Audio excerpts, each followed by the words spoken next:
Halo guys, jumpa lagi dengan Sofyan dari Berita Gadget. Xiaomi akhirnya resmi merilis Xiaomi HyperOS atau yang bisa disebut juga The Paper OS. Nama ini dipakai Xiaomi bukan tanpa makna atau tanpa alasan, tapi emang benar-benar sesuai dengan namanya.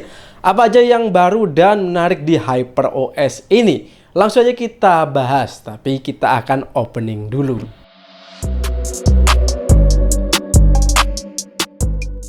Oke, The Paper OS. Yap, ini adalah branding yang Xiaomi buat OS terbaru mereka. Di OS terbaru ini, Xiaomi nggak nyebut nama Android sama sekali ya. Which is Xiaomi ingin benar-benar terlepas dari bayang-bayang OS Android.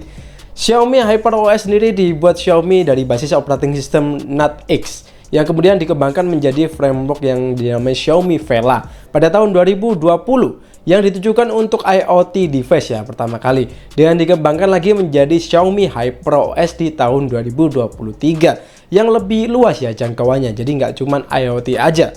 Kalau dibandingin dengan Android dan Harmony OS, punyanya Xiaomi ini agak beda ya, dimana mereka pakai basis Unix yang kemudian turun ke Linux. Kalau Android dari AOSP atau Android Open Source Project, sementara Harmony OS dari Open Harmony yang dirilis di tahun 2019. Lalu berhasil dikembangkan menjadi Harmony OS di tahun 2020. Nah, dari chart ini HyperOS punya keunggulannya, di mana turunnya itu lebih singkat alias nggak melalui banyak pengembangan. Ini sih yang biasanya seringkali buat OS itu jadi lebih berat ya. Nah, di HyperOS ini Xiaomi bisa bikin lebih efisien ya. Jika dibandingkan dengan Android native kernel aja, HyperOS ini diklaim unggul 13,2% lebih cepat ya.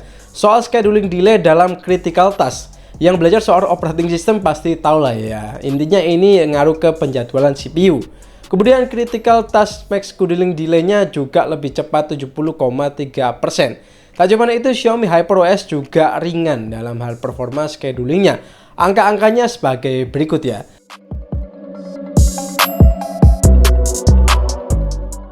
Selanjutnya, Xiaomi HyperOS ini juga lebih fleksibel dalam distribusi. OS ini mampu membagi tugas-tugas itu lebih merata, sehingga akan lebih ringan ya buat dipikul bersama-sama.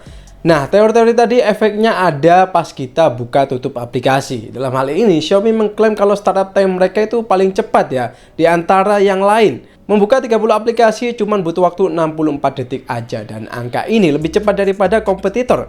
Nggak cuma aplikasi bawaan, Xiaomi juga memperbaiki loading speed untuk aplikasi pihak ketiga hingga 15%. OTA upgrade lebih kecil mencapai 79%, dan tentu aja dengan size kecil ini, waktu kita install updatean itu akan lebih pendek ya, lebih efektif 24%.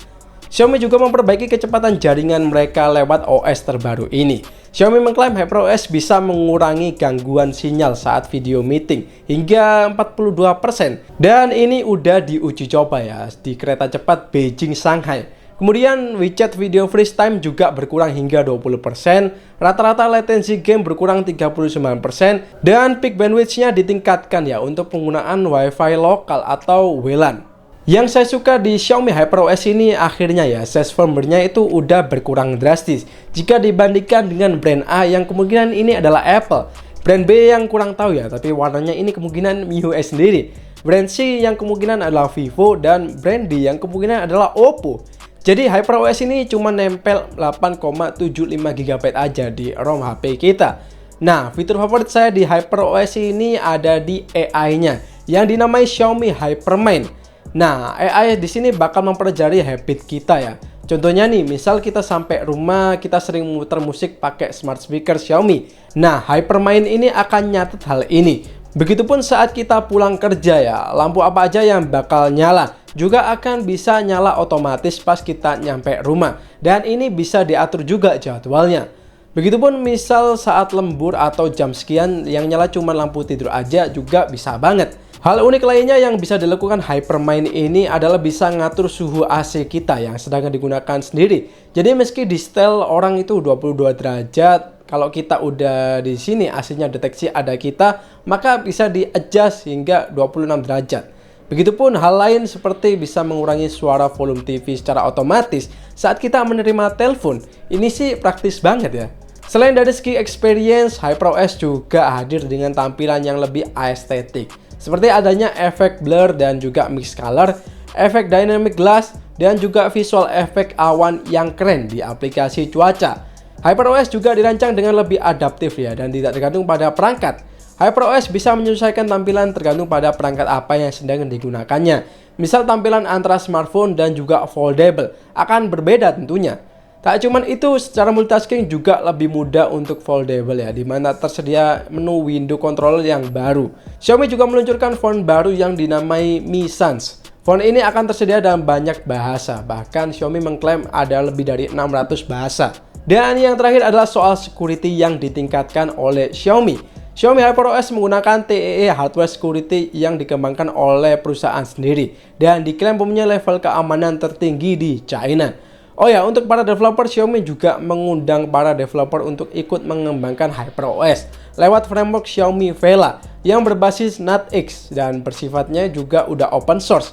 Dan mungkin ini yang paling kalian tunggu. Jadi HP apa aja sih yang bakal dapetin HyperOS?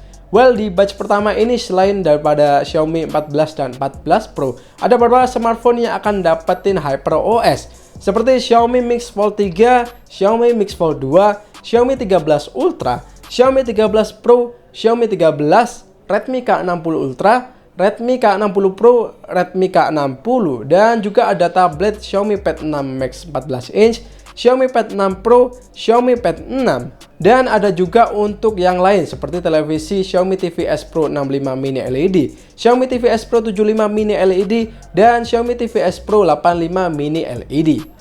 Tak cuman itu, Xiaomi juga akan menggulirkan untuk AIoT lain seperti Xiaomi Watch S3, Xiaomi Sound Speaker, dan CCTV Xiaomi Smart Camera 3 Pro PTZ version. Batch pertama sendiri dijadwalkan akan digulirkan mulai bulan Desember 2023 ini hingga Januari 2024. Lalu buat yang nggak kebagian di list gimana nih? Well, tenang aja, akan ada batch-batch selanjutnya. Jadi sabar aja ya. Yang pasti nggak usah lah nanya-nanya kapan ini kapan itu. Jadi sabar aja, pasti akan kebagian semua kok. So, itu adalah pembahasan kami tentang HyperOS. Gimana nih? Udah pada tahu kan sekarang gimana HyperOS dan apa aja yang menarik di dalamnya?